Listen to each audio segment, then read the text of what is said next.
Hello, welcome to Gimpy's History Corner. Called that by my two grandsons, Alice and Archie. Here we all are. They are posing at a railway station after landing in New York City. Boys' parents, Andy and Sarah, and the New Yorkers, Scott and Casey. Grandkids had a great time in New York City. They handled it very well. Very proud of them. Okay, another essay from my big essay book. This one is another historical figure.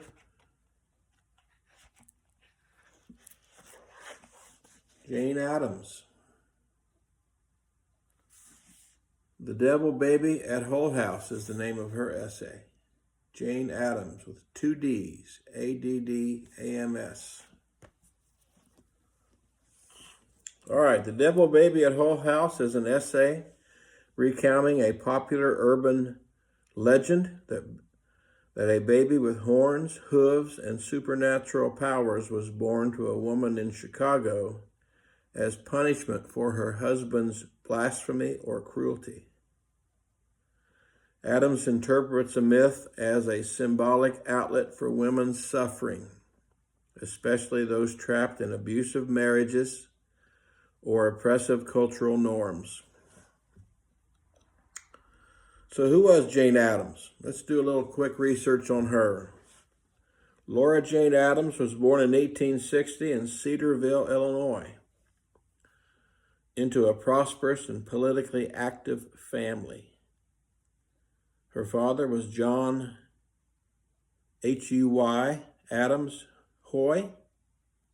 Adams, wealthy miller, banker, and Republican senator, and very close friends with guess who? Abraham Lincoln. Her mother was Sarah Weber, who died when Jane was only 2 years old. So that had to be impactful on Jane, I would think. But wealthy families in those days, I don't know how much time wealthy parents spent with their kids. They probably had nannies, governesses, as they used to call them. Jane was taken care of very well by her father, went to Rockford College, and was a valedictorian of her class. Her education emphasized Christian ethics, social services, and missionary work. She traveled to London and visited Toynbee House, which was a settlement home serving the poor, and that gave her an idea for her home back in Chicago. She opened the Hull House in 1889, along with a lady named Ellen Gates Starr, on the near west side of Chicago. Provided educational, cultural, and social services to the poor and immigrant communities. So this is a wealthy woman and her wealthy friend who decided, rather than just lollygag around her mansions and travel the world, she would try to do something to help the poor and immigrant families. Do we have anybody like that today? Maybe Bill Gates' ex-wife, I don't know. But most of the wealthy people I hear about aren't doing much for the poor, that's for sure. Okay, Hull House, what kind of programs did they offer? Kindergarten and daycare, adult education in English, history, and art, public baths and gymnasium, keep them clean and healthy, a theater, music school, and art gallery, keep them culturally active. They provided legal aid, employment bureaus, and housing assistance. It seems to be most of the things that poor immigrants need. Chicago, of course, was a big immigrant city, a lot of Scandinavians. and Italians, Irish. Reform and advocacy, they worked for child labor laws, factory safety regulations, juvenile justice system, and women's suffrage. By 1911, there were 13 buildings on the Hull House campus. And in 1931, they won the Nobel Peace Prize. This was at the very beginning of the Depression era. There were lots of poor people. It remained active until the 1960s when urban renewal and funding cuts led to its closing. Jane Addams died in 1935 from heart issues and cancer. She was buried back in Cedarville, Illinois. Very modest grave marker that said.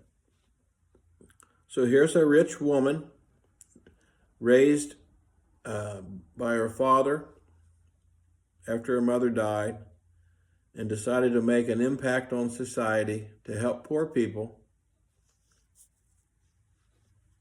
by founding the Hull House in 1889. Provided all these great programs that made the lives of the poor people richer and gave them a better chance to succeed, rather than like the Ku Klux Klan who wanted to drive them out of our country, or the Know Nothing Party, these nativists who wanted to get rid of all immigrants. And of course, today's immigrants are all trying to be driven out of the country by the Republican Party and Donald Trump. So this was a different era, different mentality than we have today. And they tried to help the immigrants adapt to American society by providing kindergarten and adult education, baths and gymnasiums, theaters, music schools, legal aid, employment, all the things they need. How about that for an idea? Try to help them. Nobel Peace Prize in 1931. Of course, I'm sure the conservative politicians didn't like that. Ku Klux Klan didn't like that, did they? Okay, so Jane Addams, great American. Wish we had more like her today. I took a trip yesterday to Ohio. Ohio's pretty much the same. Southern Ohio, along the Ohio River. And have a 99-year-old family member there that's hanging strong. Not sure. And she's we try to get her to come up and stay with us, but she won't leave her holler. That's where she wants to stay until the end. And that's her right, of course. Okay, you guys have a great day. Thank you.